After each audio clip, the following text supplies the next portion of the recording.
पाकिस्तान के साथ इस वक्त मौजूद डंपर मार्केट में आए चलते हैं शकील गुलानी की प्रेस खबर और लोगों के सब आगे आगे इस मसले को खिलाफ अमल करने की कोशिश करती है,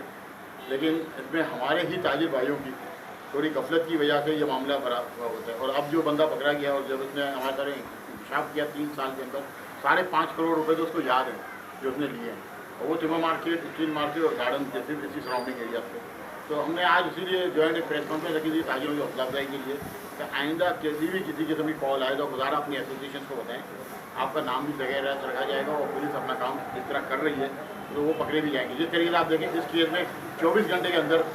अहम मुलजिमान पकड़े गए और उनका जो मसला था कि भाई बाहर का नंबर जो सिम इस्तेमाल हो रही है वो बेसिकली इंटरनेट एक्टिवेटेड सिम थी जो इस्तेमाल हो रही थी और यहीं कराची में बैठ के उस मसले को हैंडल किया जा रहा था। तो इनका कोई इतना बड़ा नेटवर्क नहीं है। आप लोग बिल्कुल बिला खौफ व खतर पुलिस को भी रिपोर्ट कर सकते हैं, रेंजर्स को भी लैंडलाइन के नंबर पर। अदरवाइज जो आपकी अपनी एसोसिएशन है, अगर आप अपनी एसोसिएशन की प्रोफेसर नहीं हो तो हम मौजूद हैं शहर में, आप हमसे रब्ता करें ताकि हम जो है फौरी तौर पर पुलिस को एक्टिवेट करके इस मसले को ख़त्म करें। हम थोड़ी सी हिम्मत करेंगे